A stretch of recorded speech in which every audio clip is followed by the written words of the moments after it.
All right, happy Sunday, happy Resurrection Day. Let's just open with a brief word of prayer. We give thanks for this moment and time to gather together as like minds. I send love and light out to everyone who is on here live and to everyone who is watching this as a replay. We give thanks for life. We give thanks for our divinity and the privileges that come with that. We give thanks for all of the fruit, for all of the mercies, for all of the grace. We just give thanks. We stand with a heart of gratitude this morning. I speak that the perfect word will be channeled this morning for this message. May we fully understand the notion of resurrection, and may we humble ourselves to be able to surrender enough to experience this beautiful notion of resurrection so that we can experience new earth and new heavens right here on earth. We give thanks. Ashe, Ashe, Ashe, oh, amen, amen, amen. All right. So I was just reflecting this morning and last night even. And, when I first started this ministry, I was in a space where I was very rebellious against holidays, um, other things that people observe, because, my focus was on the fallacies of it. And these fallacies creating deep levels of subconscious programming that is counterproductive to us as divine beings, right? And one of the main programmings is, this notion that God is something separate from us, our misunderstanding about what God is. And now at that time, I really was more so focused on, okay, we don't really understand why we are following this religion we call Christianity. We don't understand the root of it here. We don't, we've thrown away things we've already known. So I was kind of there. But full circle come now, my thought process is, if we fully understand the reality of God, and we're able to understand the Bible and these type of things metaphysically, which we give thanks for OU Ministries, where we spend time digging into the word metaphysically so we can understand what these stories are, what these depictions, what we can learn from these things and how we can grow from these things. As I think about that, I said, there was a time I was rebelling against these, but now is the time where I feel, well, now in space and time, I feel that we can take advantage. We can take advantage, especially because we know what these things mean and why these things are. All right. And so, first things first, I'll say that, I'll just remind those who may be new to listening in to messages and talks from myself via OU Ministries. I'll first say I am not one that focus on the reality and the history of God or Jesus or anything being a person or physical. Did Jesus die? Was there a body? Where is the grave? I'm not there. That's not this ministry. This ministry is a sole focus on what is the significance of this story? What is this story teaching us? What is the concept in this that we can take away and grasp a lesson that can help us to live our lives as divine beings? So let us not ignore that. That's throwing the baby away with the bathwater. Let us not ignore that. There is some significance in this. So that's what I first want to say. And I acknowledge that there is a large population of people who is sick and tired of being sick and tired of dogmatic religion. I know that. I understand that. I've been there. And I'm going to tell you, I'm grateful I was able to go grab that baby because I threw it all away. The baby, the bath water, the Bible, all of it. I threw it all away. But I'm grateful for grace that I was able to come back to see that there is some knowledge that we can gain, and we need this knowledge. We need this knowledge. We give thanks for Google and YouTube and all these things that have so much information out there to keep us motivated and keep us going. But wisdom and knowledge and understanding is a necessity for you to be able to live a life where you are genuinely walking in your divine path, genuinely walking in divine guidance, and being able to live this life as a reflection of the Almighty, which means You should be living this life as a child of the Creator itself. Your life should be a reflection of your inheritance as a child of the Almighty. Period. And I'm not here to argue with you on what to call it and where it generated from. What I'm talking about is a life force energy that is in you and all around you and keeping us living, thriving in its being. That's what I'm talking about. And we should be able to live in that. And oftentimes we don't see that as a reflection.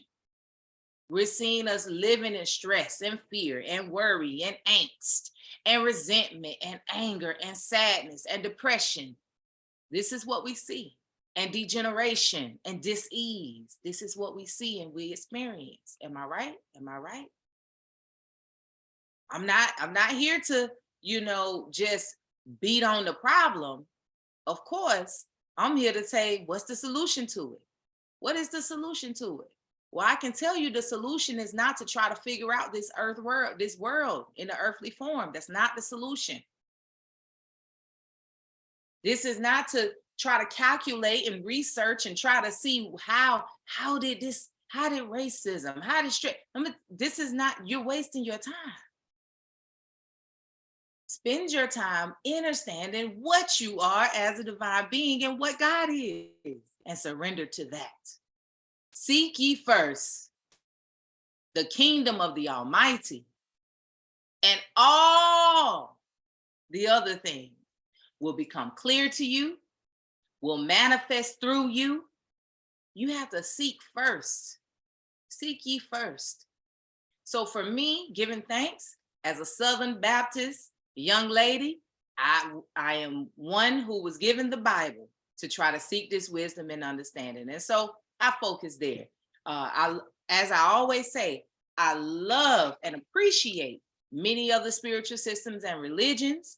I give thanks for those wisdom teachings. I absolutely give thanks for it. It's some powerful teachings, some powerful holy books, some powerful holy texts, and some powerful teachers across the spiritual systems and religions.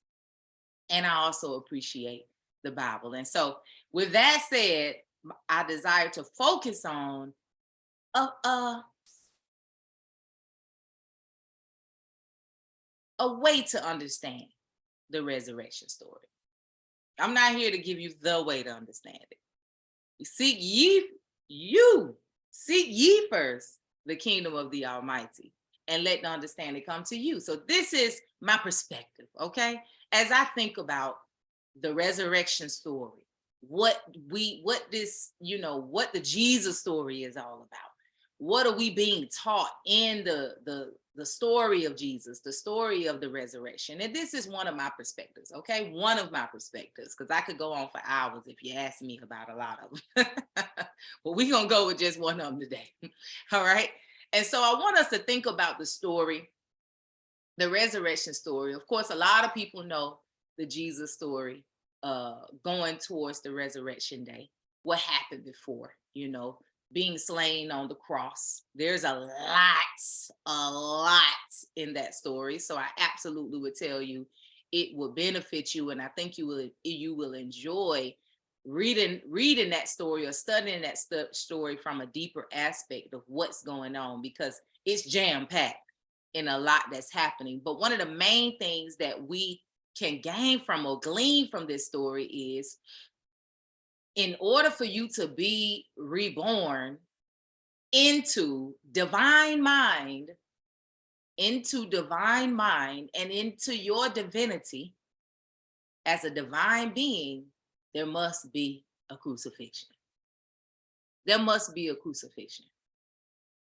So that's the first point. There must be a crucifixion. And if you know the story of Jesus, you know that he knew this the entire time. This is one thing that he never fought it. He never saw it as the story is depicted as he never saw it as a doom and gloom, even though there are people around them that thought that, and people in the Bible represent mind. So let's talk about crucifixion. Crucifixion is a death to self. Dying to self, this notion of you separate from God in anything that you do. What's another word we call this self? Ego. Dying to, meaning giving no life to it. Doesn't mean the ego won't be present, won't be with you. No, doesn't mean that. How much life are you giving your ego? What are you feeding on your daily basis? Are you feeding ego? How do we feed ego? We feed ego when we yield to the temptation to resent, to judge and separation, meaning judging good and bad. This notion of good and bad is a huge one that feeds and fuels the ego. Because as divine beings, standing in truth, what is one of our main pillars of understanding? Our main pillars of understanding is all is God, therefore all is good. I want to change the word good. I say divine. All is God, so all is divine. All is divinely ordered. It may not feel wonderful. I'm not saying that it will, but all is divine. Someone reached out to me to say, oh, I really know I'm an empath because everything, something is going wrong or going bad with my family and friends. I can feel it all over me. And they put a little sad emoji. And I said, well, you know what? When you remind yourself of the reality of God, it can lighten your heart when God is doing his work. Because if you're feeling like, oh, something is going wrong or something is bad, but nothing is by chance, it's in order. When you begin to judge what's in order, because trust me, not one thing that happens in this universe is just by chance. Not one thing. It says in one of the kuls in the Quran, it says, the Almighty does not beget, nor is it begotten. That means it just is. And so it's following a stream of life that is. That you think is wrong is a post in the totality of what's happening in that stream of events. We in our human mind why would that happen? Well, why we want to get into that? And that's how you feed the ego. You can try to reason with the ego yourself and say, all right, I can't see the why, the what, but I choose to proclaim that all is in divine.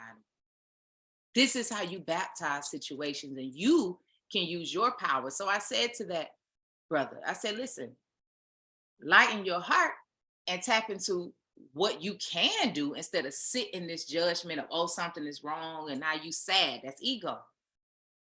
You realize something is going on that may be tough for somebody. Okay, you can feel it, you human. But where's your power? Your power is baptizing the situation. Your power is using your word as your wand. Why am I giving this story? Because this self does things like that. Even when we think we are in righteousness, I'm sure he's not meaning no harm by doing that. But in honesty, when you are an ego in that manner, you are not really adding value to the situation. As a matter of fact, we can, without our own intention, we can begin to cast spells on folks. Oftentimes, please don't pity me. Matter of fact, I'm not telling you about nothing I got going on because I don't need you. I don't need your pity. I don't need your worry. I don't need your angst. I gotta work with myself to keep myself governed. So I'm not putting that energy out in my situation. So please do not project yourself towards me. But the crucifixion is when you begin to travel that journey of releasing the self projections onto your life and onto the world. And as you crucify yourself, you are resurrected. The prayer is that we can resurrect in our divine mind. So this crucifixion may have to happen over and over and over again, baby, every hour. Every hour you might have to go on that cross. In short, the cross has a representation of what we're talking about, this happening in our consciousness, where there's a crossing out that happens and a neutralization that happens, where you're now being able to crucify yourself in the mind and be resurrected in divine mind, in divine truth, in divine understanding about the reality of God. So, first point, there must be a level of crucifixion and a Baba that can really help with that. Now, some say his work and his meditation, his teachings is difficult to understand, and I understand that because of how we've been conditioned to think about the life and God and all of those different type of things. His work can be confusing when you first start working with him, but the Baba Muji, I read from his book every Sunday. His work really does get you to begin to do that mind filtering so that you can understand how to move in that intention of that crucifixion of self. And this is not something, this is like a sacrifice to become sacred. This is not something, because people hear that like crucify yourself, die to self. It's like, it sound rough. It sound like, dang, I just can't even be me. No, it's more so saying you are continuing your journey to your highest state of being. Will it take discipline? Yes. Will it take steadfastness? Yes. Will it take divine imagination, meaning you have to be able to imagine life as good, as righteous? Yes. Will it take spiritual power, spiritual strength? Absolutely. Meaning you have the ability to govern your mind, govern your thoughts. Will this task be hard at first? Most likely. Will it get easier? Absolutely. Because then you'll be able to experience the Almighty. When for 20, 30, 40, 50 plus years, you've experienced the resistance of that. Your faith could be a little wobbly at first because you're used to another kind of way. You used to seemingly figuring things out by worrying and fearing and being anxious and asking 25 people and depending on other people's word and all these different type of things. These may have been your way of living. But in this new way of living, when you resurrect in divine mind, which we're going to talk about what resurrect really means, you depending on spirit to lead and guide your life, that takes a level of practice, development. Be okay with that. Stop going hard on yourself, my hard going people. Because a level of crucifixion is also dying to that thought. Forgiving yourself, that's a level of crucifixion as well. Forgiving self, meaning let go of self. Forgiveness means completely let go. If you look up the definition, the true definition, the etymology of it, forgiveness just means to completely let go of and give it back to where it's supposed to. Forgiveness metaphysically is giving it back to where it was, whom it is. It was never yours to carry anyway. Every phase of your life was meant. So it's no necessity for you to go hard on yourself. Give thanks. If anything, switch up. This is my challenge to those who find yourself going hard on yourself, because I understand that could be that could be something that you have an issue with. And in some people, it's in your chart to kind of vibe in that way.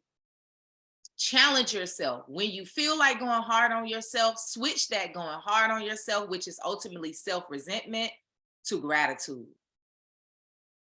Because once you get a level of awareness of something that maybe make you go, what in the world was I thinking? What in the, that kind of thing, just be like, give thanks for grace, man.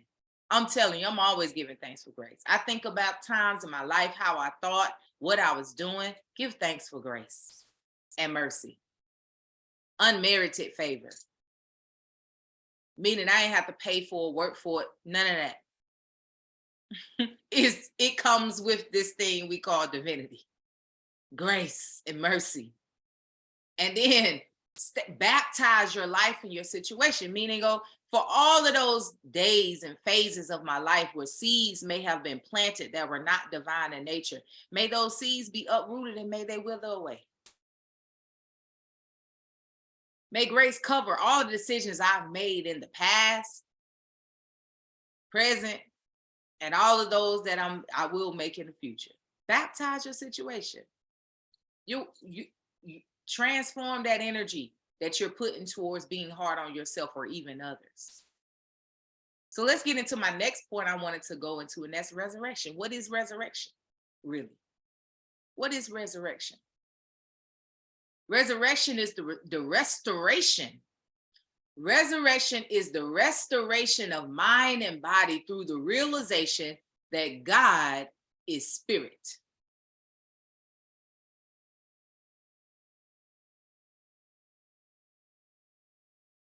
Resurrection is the restoration of the mind and the body. Remember, when we talk about body, we're not just talking about this physical body, it's a part of it, but also all of your relations. How you see money, how you see relationships, how you deal with money, how you think about money, how you deal with relationships, how you think about relationships, how you think about parenting, how you walk this walk. That's what the body is. You and everything extended and all that's extended from you. That's the body. Restoration of the mind, which manifests as the body, this physical body and everything that extends from you. Resurrection is when that restoration happened from the realization that God is spirit. And I'm going to add something to that. The realization that God is spirit, and then surrendering to that. Surrendering to that.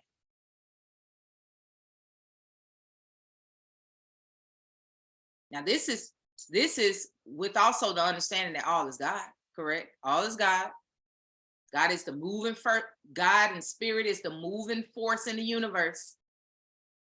And so it's always the running program that's happening in your life. And so as you're dealing with circumstances and situations, the omnipresence is at work. Wherever you are, God is. Okay, wherever you are in mind and in spirit and in body and in all of that, God is. Okay, the surrendering to that. So I want to show you a couple of things. Let me share. Then we're gonna close in a meditation. Okay, so we can take the word and move with it, walk with it in our hearts and in our minds.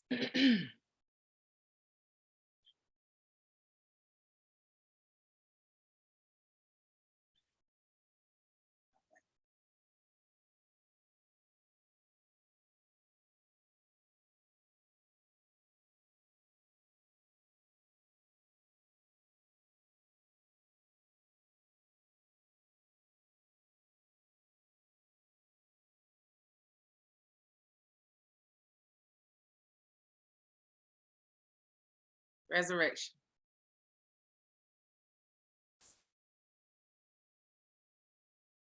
By the way, this is truthunity.net. This is one of the resources, pardon me, that have provided quite a bit of text and resources when it comes to the metaphysical interpretation of the Bible. I use it quite often and we build from it. We use it as a tool, of course. I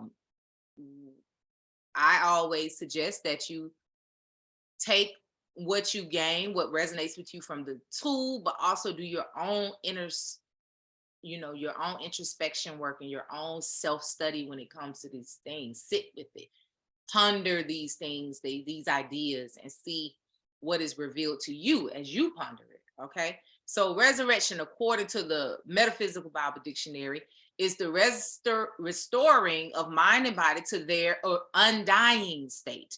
This is accomplished by the realization that God is spirit and that God created man with power like that which he himself possesses. When man realizes this, his mind and body automatically becomes this notion of immortal. If the spirit of him that raised up Jesus from the dead, pull up, selector. If the spirit of him that raised up Jesus from the dead, Jesus, if for those who may not know, represents divine mind. From the dead. What is the dead? This deep sleep that many of us find ourselves in, dwelleth in you. He that raised up Christ Jesus from the dead shall give life also to your mortal bodies through his spirit that dwelleth in you. I wanted to highlight this. It said it twice. Dwelleth in you. This is not King James version. That's Romans 8:11, in case you want to look at the King James version of that. It says twice that it dwelleth where? In you. So first of all, in order to even have this level of realization, you have to sit with yourself. You have to sit with yourself. Introspection becomes something powerful in this desire or this seeking of realization that can result in the restoration and ultimate resurrection of the divine mind. It says the word resurrection also suggests that there has been a falling short of the divine standard. Therefore, the necessity of being restored and revived. Through resurrection, man becomes an inhabitant here and now of a new heaven and new earth, a new mind and new manifestations. The new heaven, the new earth. Jesus was raised from the dead. He overcame death in the body. For since by man came death, by man came also the resurrection of the death. Physical death is not necessary. We all shall not sleep, but we shall all be changed. The power of the resurrection in Christ, I want to highlight in that one where it says, for since by man came death, guess what? By man came also resurrection of the dead. We are never stuck in it. We're never stuck in it. Don't ever believe that. You have that power because it dwelleth in you to be resurrected. That's what it's talking about in Romans 8. The power of the resurrection is the Christ. The power of the resurrection is the Christ. I am the resurrection and the life. This resurrection is not of the future, but have now been manifested by our Savior Christ Jesus, who abolished death and brought life and immortality to light. It is just referencing various scriptures, just trying to help us to understand that it already is. The resurrection already is. Surrender to it. That's my third point. Is the resurrection already is, surrender to it, because you not surrendering to it is the only reason you're experiencing anything else. Divine mind already is. I don't want us to be confused. We got to develop our divine mind already is. It's the surrender into it. That is our process, our co-creation task. duties, surrendering, submitting. And oftentimes we have it mixed up. We think, oh, surrender just means I don't never have any problems. I don't know. It's how can you, are you aware? Do you renunciate? Do you pray? Do you meditate? Do you affirm? Do you use your words, your logos, as a part of this co-creation process? I think, us trying to strive for perfection is making us not realize that we are already there. Christ, absolute principle. This is another reference to Christ. It's also called absolute principle. The God idea man, that's another word for Christ. The God idea man is the true resurrecting power and life in each of us here and now. Christ is the true resurrecting power and life, both the resurrecting power and life in each of us here and now. Jesus resurrected his body through the spiritual I am dwelling in him. The resurrection takes place in us every time we rise to Jesus's realization of the perpetual indwelling life that is connecting us with what is called the Father. That guiding force, source energy, that creating energy, that manifests as divine intelligence, divine guidance, omnipresence. It connects us. This is the indwelling life that is connecting us with the Father. A new flood of life comes to all who open their minds and their bodies to the living word of God. That is very important. When we open up to the living word in its literal sense, how divine is your language? Mentally and verbally. Resurrect your language. Resurrect how you talk to yourself and how you speak on a daily basis, hourly, minute. What you're thinking about, what you're talking about.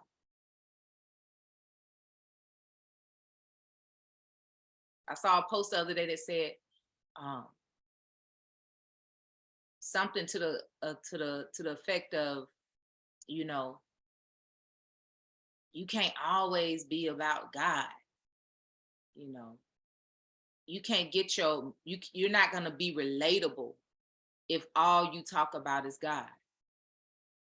It can't always be about God. You got to be relatable.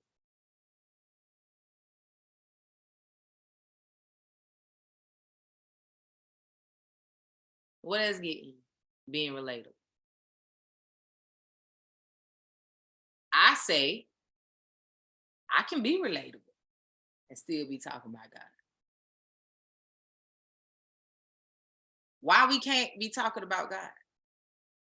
What are we talking about? What are we talking about? What are we talking about? If people really knew the power of the word, what you're talking about, what you're thinking about, what you're singing, what you're listening to, what you're watching, I'm telling you.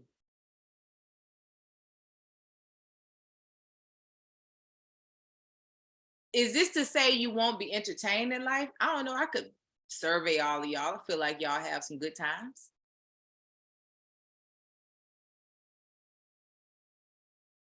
But a level of crucifixion is the notion that, you know what, for the sake of me staying on my path and in my path and in my promises, I'm a crucify.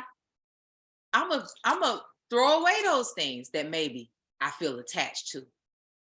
Make me feel like I gotta, I don't know, put to the side something that's so dear to me, something that I love so dearly, something that when I tap into, absolutely magical things happen in my life, something that has sustained me. Nonetheless, the resurrection happens when we uh, resurrect in realization that God is spirit. I want to go back, take one more thing out of, review one thing in this, and then I want to go to realization. And that is the realization that God is spirit and that God created man with power like that which he himself possesses. And then, of course, I added to it, and the surrendering to that. The surrendering to that.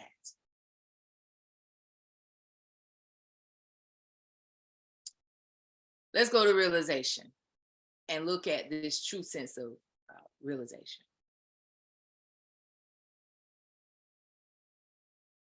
Realization. What is realization? See, my teacher and student mind, as I'm reading these things, I'm like, okay, all right, I'm seeing what resurrection is. Now I want to know, especially because it was in blue. When you're using this website, by the way, when you see it in blue, it means there's a metaphysical meaning to it.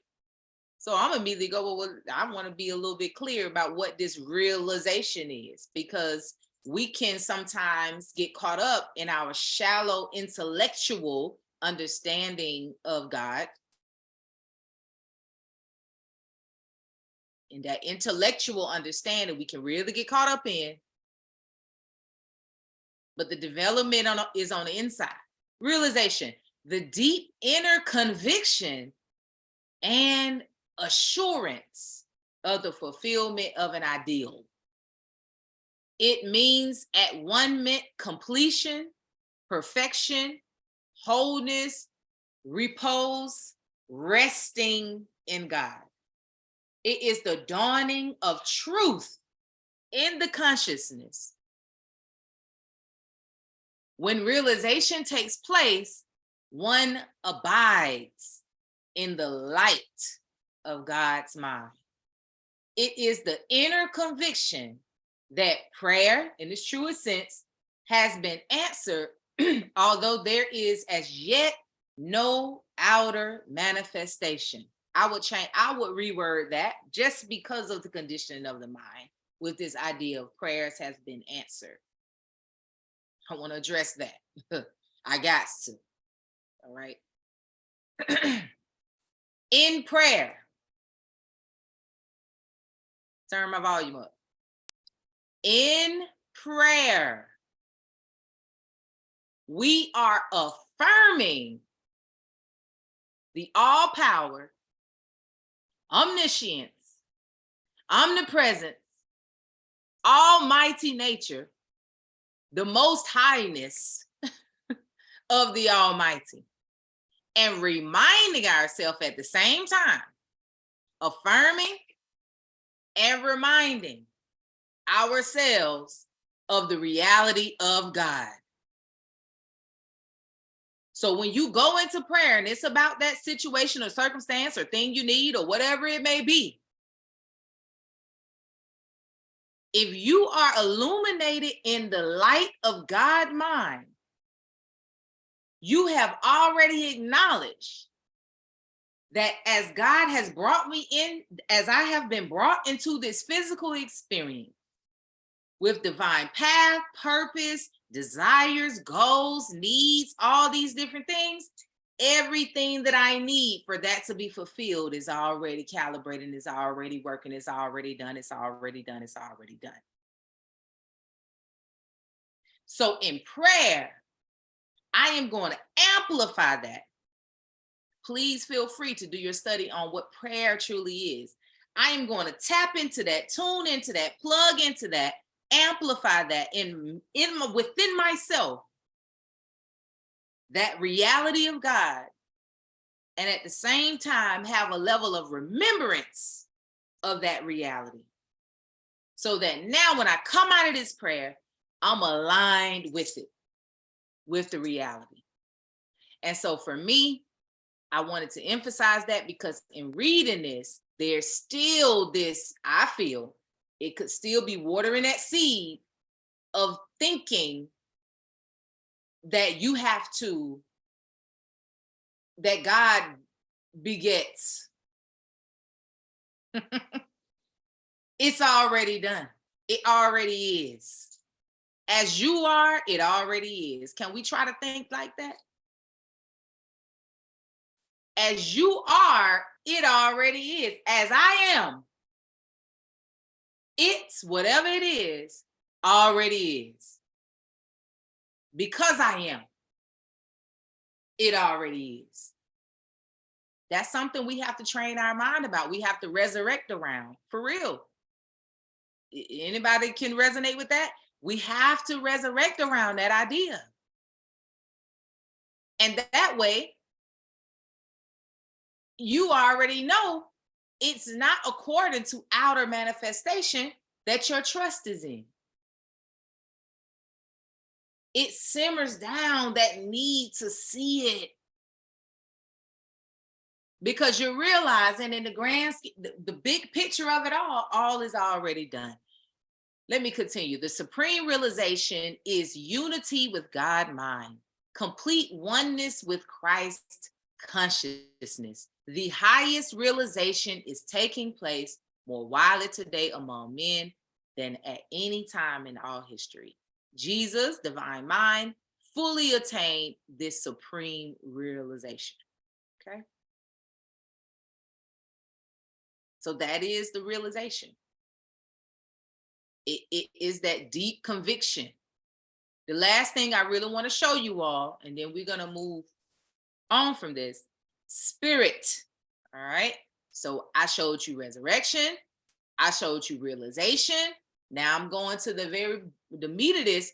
They're saying the realization that God is spirit. So what does the Metaphysical Bible Dictionary offer us when it comes to the deeper meaning of the word, or the metaphysical meaning of the word spirit?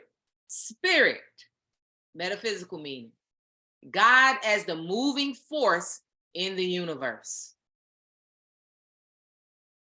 Principle as the breath of life in all creation. Listen, principle as the breath of life in all creation.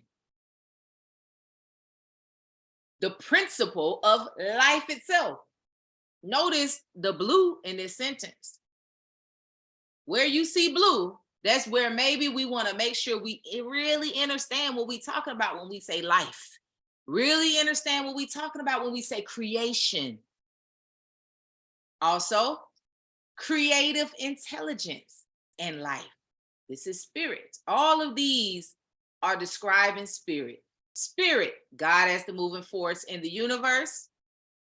Spirit, principle as the breath of life in all creation. Spirit, the principle of life. Spirit, creative intelligence and life.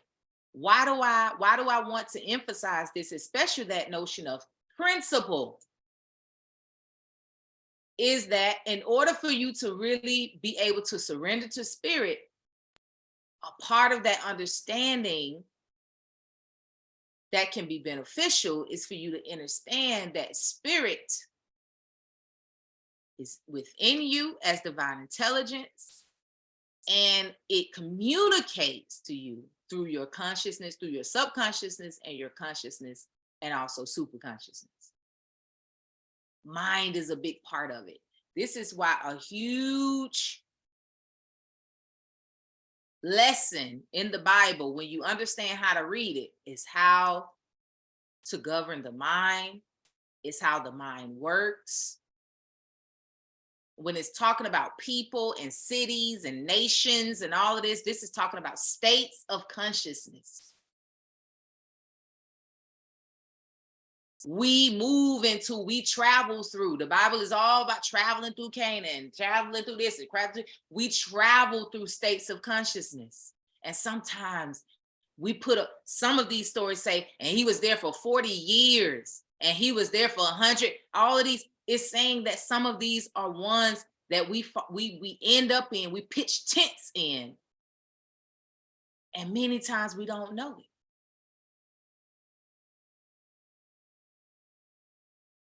So the awareness is key. And this is where the wisdom of these texts can come in to help you to see it, to help you to become aware. How many of you all have realized, oh my goodness, whoa, yeah, I've behaved that way. I think I have thought like that, or that is how I'm thinking. Once you do some introspection, you're like, wait a minute. Okay, I need to resurrect that. And that's what we have to do. Not have to. That's what would be beneficial for us to do. You don't have to do none of this. Y'all, listen, I accept you all states of consciousness. I may not want to be around you too much or talk to you too much, but listen, I love you.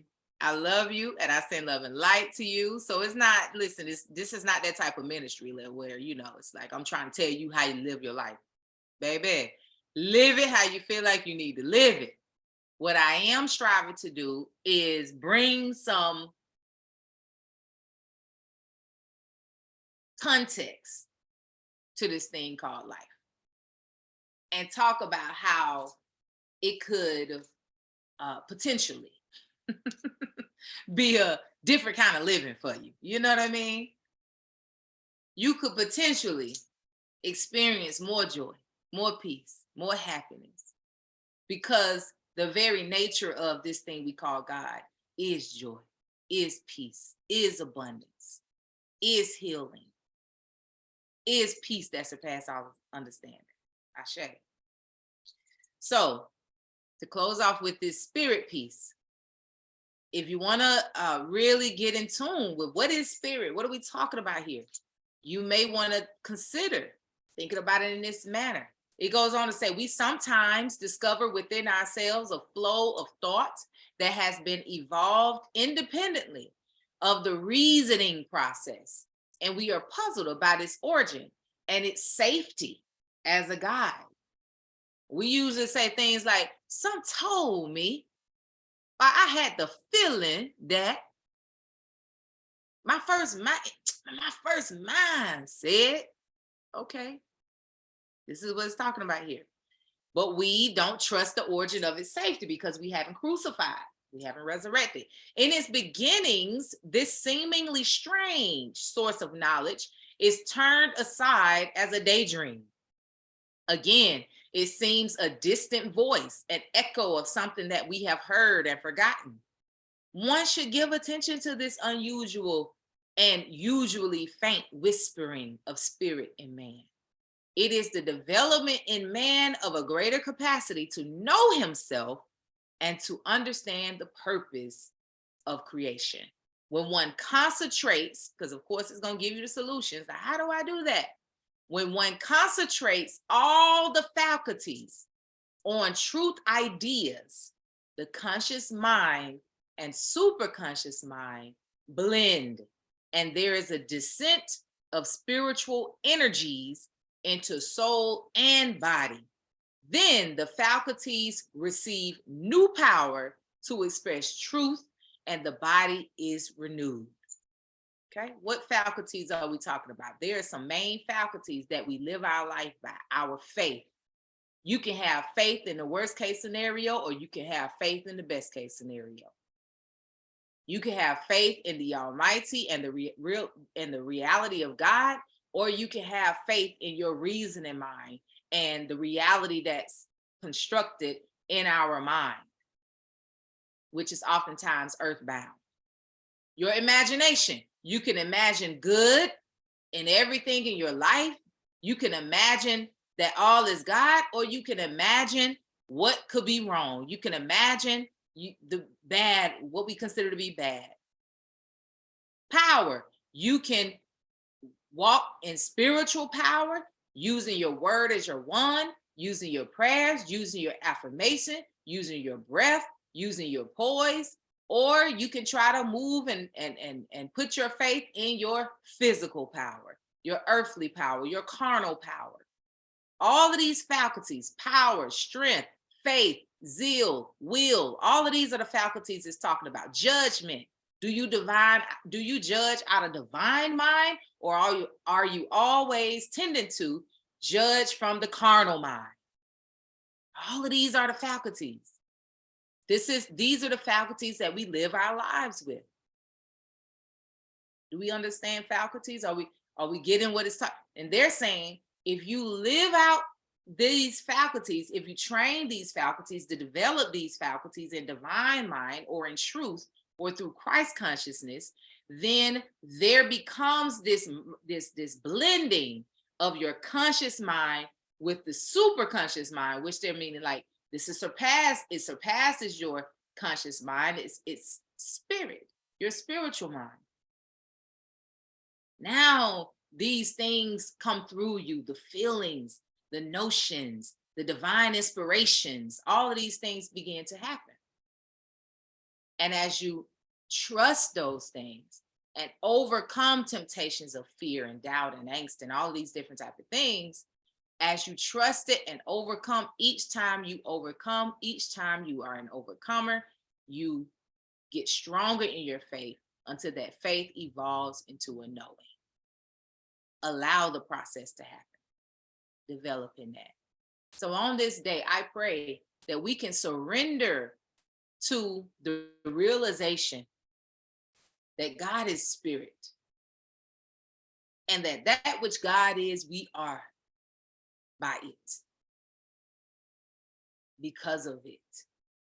That we can surrender to that we can be okay with the crucifixion of the old, the crucifixion of the self, this notion that I'm separate from God and I have this role to control everything. And when things go wrong, then I go to this other source that I don't really trust and hope that it steps up and fix all my stuff. No, it's not like that. Okay. It's a divine journey we are on. And it can be more enjoyable if we can surrender, let go, let God, relax and receive, rest assured, pray, affirm and remember, meditate, concentrate your mind on truth, affirm, make firm in your mind through your thoughts and your words, the truth of God in your life and as life. And as we crucify ourselves, may we allow ourselves to be resurrected in the realization of spirit as our life force energy. Surrender to it. Seek guidance from it. Obey, then rest assured.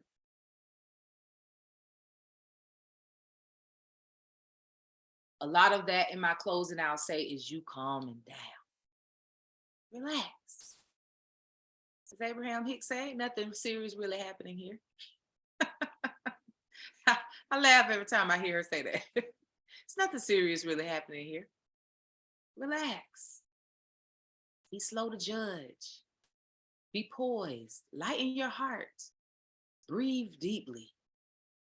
This is how meditation, the type of meditation that we practice on Sundays, can be powerful, is because it helps you to relax. Drop into the heart space. Tune into the breath. Relax the body. Let go of the stress. Then you can open up. You can be able to be open so spirit can talk to you and move in you and through you. But it's hard to do that when you got all these, like you just, we call it stress. So one of the first guidance that I give when I'm coaching, when I'm doing it, breathe. Let's just breathe first. Hold on. Breathe. Oh, welcome, Sharonda. Before we do anything, let's breathe. Before you think about it, ponder. First of all, breathe. Just do that. With the intent to lighten your heart. The heart is the center of our consciousness, y'all. It's where our perceptions, beliefs, ideas pump out into us. And it creates these ideas and these visuals and all of these different type of things. Lighten that. Lighten it meaning where you feel it lightening, and also let it be in the light of your God mind. Meaning relax your heart, open your heart, so that you can be in a space of trust and surrender and submission. Then rest assured, you may not be all, 100% able to believe in the power of the Almighty right now. That's okay. That's okay. Because we do have a tendency to have to see it, and that's all right. But the way that you see it is to surrender to it. The way faith works is you got to practice it in order for it to work. Okay? Just like take that leap of faith. Even if you got to do it hour by hour, minute by minute, day by day, take that leap of faith. Shay? All right, let's get ready to close. We're going to close with just a heart lightening, relaxing, resurrecting meditation that we can walk with. Shay, we give thanks for the word for the day. Please strive to stay on the call until we close. Shay, you don't have to see me, but you do have to hear me so you can find yourself in a comfortable position where you can relax. First thing I want you to do is breathe. Begin to tune into the breath and the body by taking slow, deep breaths in through the nose. Expand an entire body with your breath. And exhale slowly and completely. Feeling your entire body relax. Deep breath in through the nose.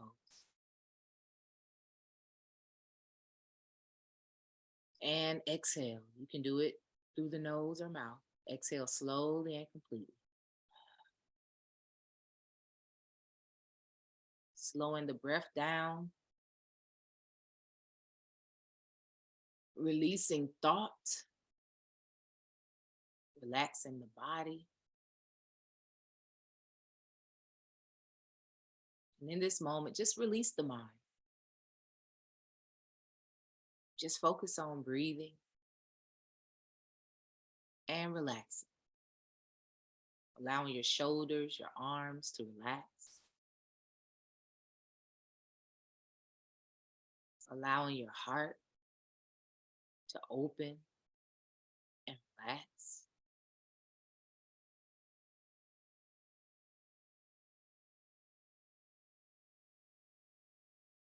Whatever surface you're on, sink into that surface.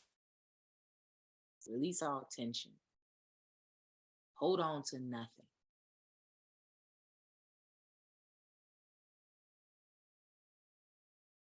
You come into this physical experience as pure, positive, vibrant, attractive, powerful energy.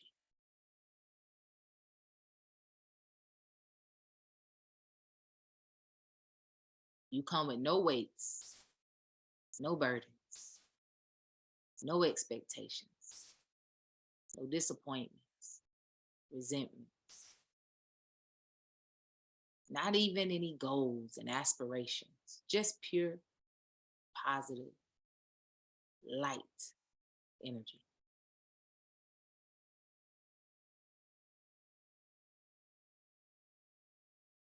In so many holy stories and texts, it says to be childlike.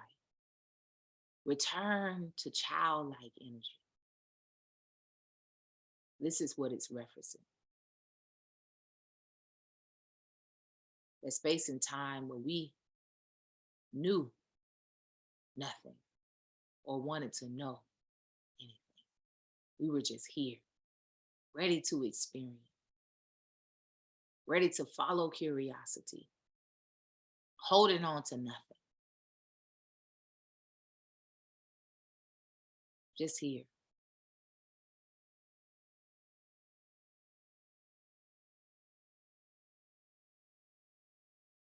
As you continue to inhale and exhale,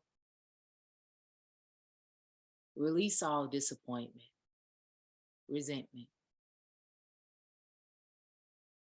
release the sadness, the fear, the anxiety. In this moment, here and now, there is nothing to fear. All is well.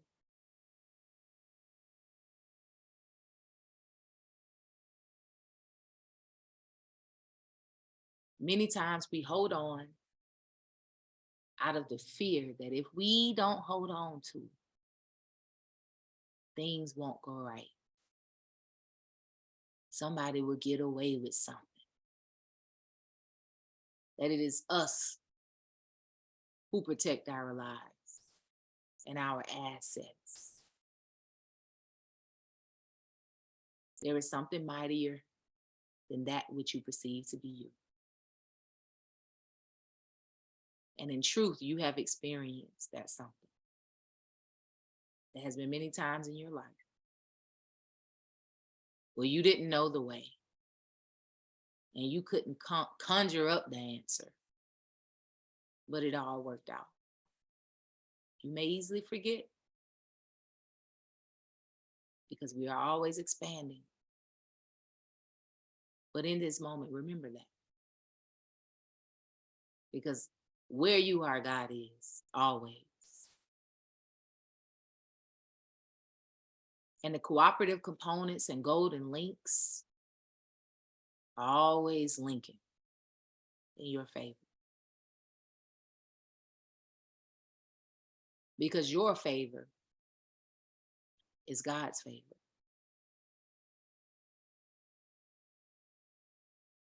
God, the I, lives in you. You are the am in the I am. The I is in you, and you manifest as the am.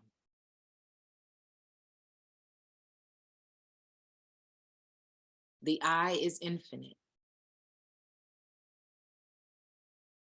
The I is the master manifester. The I is all knowing, all sufficient.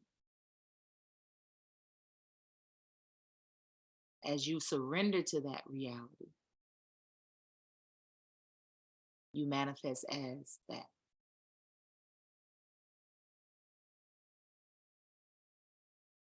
As you continue to breathe and relax, resurrect into divine mind by surrendering to it. Accept in your consciousness that God is. God is. And the reality of God is that in all reality, we are never trapped. We are never alone. We are always covered by grace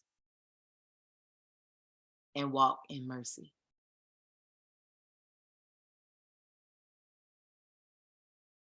We have the power of the tongue in our word to affirm and speak life.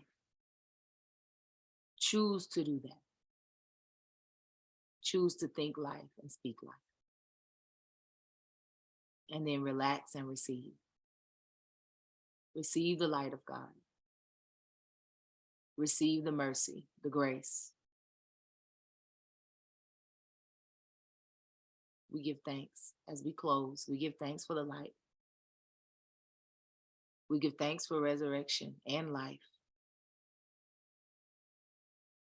both being eternal.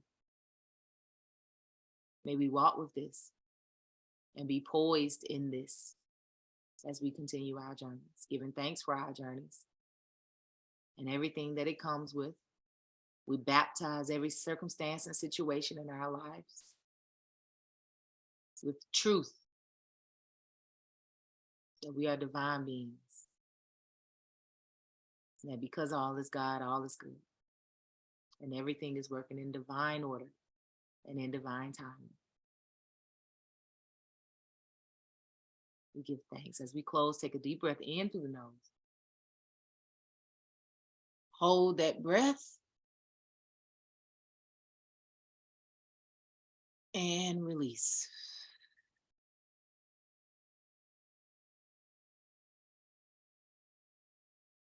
And relax.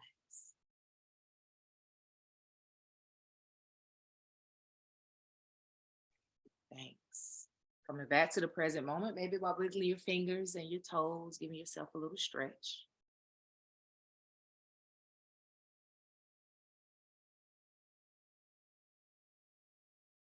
We're going to get ready to close. We're going to close with a word from Baba Muji per usual. Give thanks for that meditation. Give thanks for the relaxation and reality of God. Give thanks for the peace, for the light. We give thanks for that. Thanks for thanks. All right. I know I can hold you forever, so I won't. We're going to close with a word from Baba Muji. Thank you for those who stayed on for the duration. Thank you for those who shared this with friends and family. And for those who are listening in as a replay, feel free to share it with your friends and family. All right. If you have the book White Fire, which is what I use on Sundays, this is on page 125, passage 245. And it reads, give thanks, give thanks. Thank you all. Give thanks, give thanks. Love and life to you as well. We are called in this life to come home to our true self, not home to somewhere away, apart, or foreign. For our true home can never be somewhere else. You are returning to your own being by the only gracious power in the world. And you are afraid it won't take care of you. The wise call this ignorance, which is the root of suffering. You prioritize your projection, thinking that somehow if you surrender to the unseen, it may not give you what you want. As though what you want could be greater than what the Lord would reveal in you. It seems ridiculous when it is put like this, but some arrogance is inside, making us think, if I had a chance to run the world or let God continue running it, I think I could do a better job. You wouldn't say this out loud, of course, but such thoughts are typical of the ego, which is actually only a thought construct itself. Nothing in the world is wrong if you have the right mind. You see falsely because your mind is not in harmony with the self. This is why there is this nervous urge to keep running away whenever the imaginary self, the person, feels confronted or challenged by the truth. Consider, perhaps the identity you are running away that you are running away as is the very thing you should turn away from. If this ain't the perfect word on this Resurrection Sunday, I can't make it up. I didn't go find this, y'all. I said a little prayer, open it up, and that's what we got. Y'all know I got to pull up selector. Read it one more again. Let's get it. Let's read it one more time. Can I? May I? Can I? May I? We are called in this life to come home to our true self, not home to somewhere away, apart, or foreign. For our true home can never be somewhere else. You are returning to your own being by the only gracious power in the world. And you are afraid it won't take care of you. The wise call this ignorance, which is the root of suffering. You prioritize your projection, thinking that somehow if you surrender to the unseen, it may not give you what you want, as though what you want could be greater than what the Lord would reveal in you. It seems ridiculous when it is put like this, but some arrogance is inside, making us think if I had a chance to run the world or let God continue running it, I think I could do a better job. You wouldn't say this out loud, of course, but such thoughts are typical of the ego, which is actually only a thought construct itself. Nothing in this world is wrong if you have the right mind. You see falsely because your mind is not in harmony with the self. This is why there is this nervous urge to keep running away whenever the imaginary self, the person, feels confronted or challenged by the truth. Consider, perhaps the identity you are running away as is the very thing you should turn away from. Ashe. Give thanks for the word. We give thanks for the word. Give thanks. Again, that was page 125, passage 245. Rich, rich, rich, rich text there. Rich text there. We give thanks. Ashe. Well, happy Resurrection Sunday. I give thanks for the light of the Almighty. And I give thanks for you manifesting as light yourselves. May you continue to be light. May you continue to have a light heart. May you continue to walk your walk in your path, in your purpose, okay? In your power, right? By consulting with spirit, by being obedient, and by resting assured in God. Ashe, give thanks. Give thanks for joining. Give thanks for watching.